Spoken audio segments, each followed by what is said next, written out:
Hello and welcome to another edition of the Osteopathic Lyceum podcast. Please excuse me clearing my throat. I'm going to try to point in the direction of the challenges of third parties in healthcare practice and possibly do that by using examples from other places. So one of the things that is pretty common and pretty standard is insurance coverage for healthcare services, whatever they may be. Now, that insurance company is a third party. You have the parties involved in care, so the healthcare practitioner and the person receiving the healthcare, the patient, the client, whatever term you like to use. And then with respect to payment for the service, you often will have that third party payer, be it a government system or a private insurance company. Either way, there is some kind of thing between the patient and the practitioner, or the client and the practitioner. Now, on a macroeconomic scale, you've added cost of business in there. So when the third party, not the third party payer necessarily, but say the third party processor or the payment processor, be it the bank or the payment terminal, comes in. Now, obviously I'm jumping around a little bit here, so please excuse me trying to bring these thoughts together and synthesize them and turn them into something meaningful to communicate. So the third party insurance company who's going to help pay on behalf of the patient, and the patient is going to, in some way, shape, or form, either through their employer or directly from their pocket, be paying the premium. That third party business, that insurance company, has to charge based on their economic needs. Their economic needs will vary depending on things, whether they're growing, whether they're shrinking, whether they're profitable, whether they're not profitable, generally the size of the business. So the premium for a particular policy spread out amongst a bunch of different companies, a bunch of different policies, a bunch of different policy holders, essentially is going to have to pay for things for the insurance company, like their building, their utilities, the wages for their employees, things of that nature. So they have to start to calculate there. So there's an economic pressure on them to price properly and essentially make enough sales. They'll also have the pressure to grow, which means that they either grow in volume or they grow in dollars charged. There's always going to be some pressure on them to essentially, over time, have prices raise, which means then that is more pressure on the employee or the employer or the policyholder, however that relationship is working. There's this economic pressure to consistently make prices go up. Then you have on the practitioner side, the practitioner is often going to be, at least on the medical side, on the physician, the MD, and in America, the DO side, they're often going to have a lot of their services denied for coverage by the private insurer. So something that I've heard in the past, and I don't know its accuracy, is that osteopathic practitioners or DOs in America will have 30-minute visits scheduled. They'll spend 13 with the patient and 17 billing.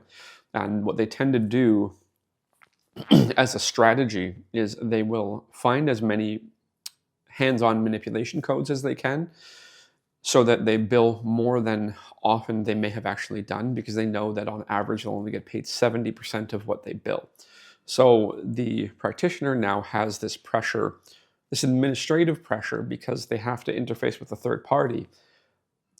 So they have to allot time or allot money to pay somebody to take the time to do the billing. So again, there's this economic pressure to access the money from the third party payer. Then there's the payment processing. Cash is less of a feature of current life. Cash transactions have no loss in the transaction. The cash is always worth what it is worth, or whatever it is printed as, at least in a comparative sense, barring the concept of inflation or the discussion around inflation. But then you have more electronic transactions that are mediated through third-party payment processors. So either a bank is going to lease you a terminal and you're going to pay stuff. You're going to use a company like Square, or Ingenico, I think, is one. But you've got these payment processors. So you've got the electronic terminals that people can tap or swipe or whatever they do with either credit or debit products. You then get charged a piece of that, right? So you're going to, usually very, very small percentages, not large. But if you calculate that out over a very, very large amount of transactions, you can see a large real dollar figure loss. So the healthcare practitioner is interfacing with a lot of third parties and not necessarily able to make the full amount that they charge the patient. And the patient has economic pressure on them because their insurance coverage often will dwindle over time because there's so many people maxing out their insurance policies. So the insurance policies or the plans get more expensive for the same amount of coverage. So there's this dance, and then there's a move towards things like health spending accounts. So you have a total dollar figure, you spend how you choose, but you'll never get more than that in a given year.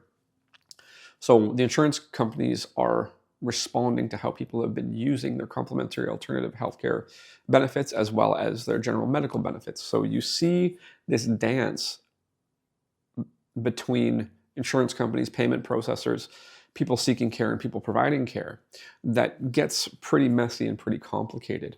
That third party system is making it harder economically for both the patient and the practitioner to maintain pricing at a, for say the practitioner to maintain pricing at a point where, with or without insurance, the patient can approach it.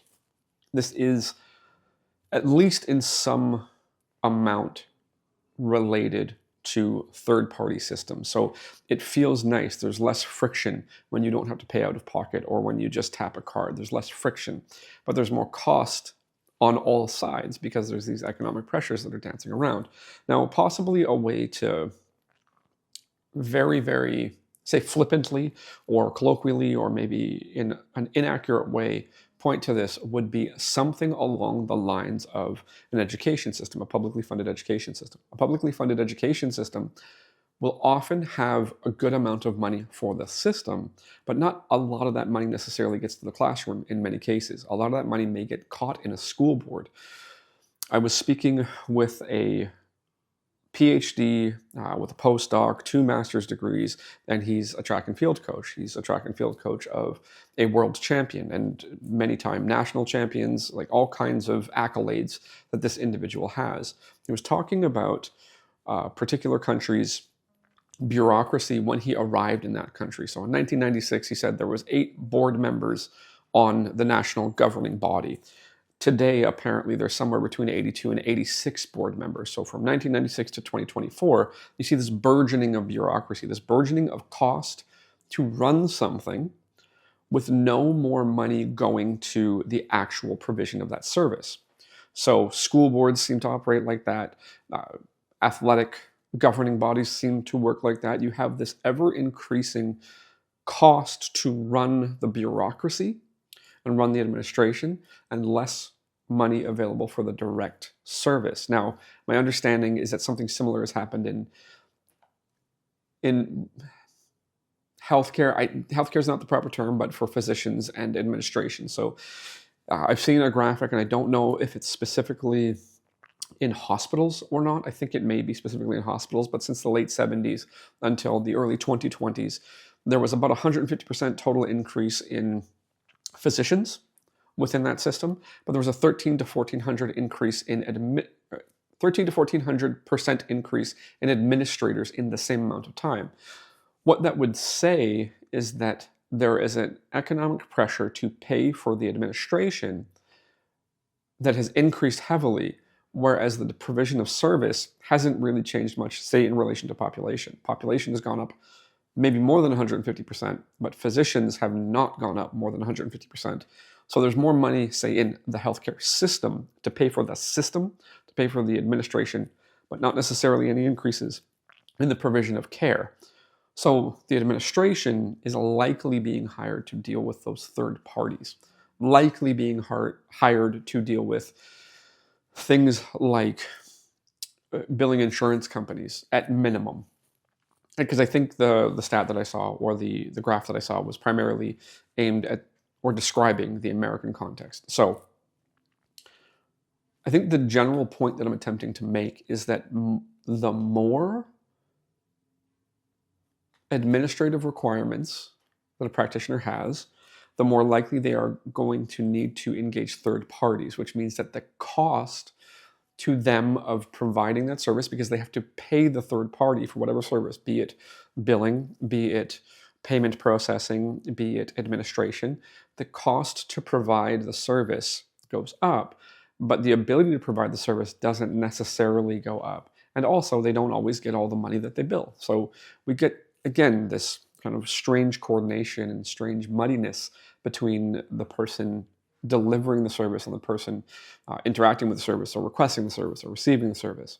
So it all gets more expensive because there's these weird middle services that are essentially taking cuts off of it, which makes it all more expensive and more challenging. I think the lament is that it is at least possible to be much more direct, to much more directly have a relationship between the service provider and the service seeker, the service receiver, something of that nature. Now, this isn't the case in all situations. There are definitely reasons why you'll have a slightly higher administrative burden, and it's meaningful, it's valuable to everybody. But generally speaking, there may be a case to be made to minimize the amount of third parties, to maybe maximize the directness of interaction between, for lack of a better term, practitioner and client, or practitioner and patient. Because if your overhead as the practitioner is lower, then you can easily have a lower price for delivery of service.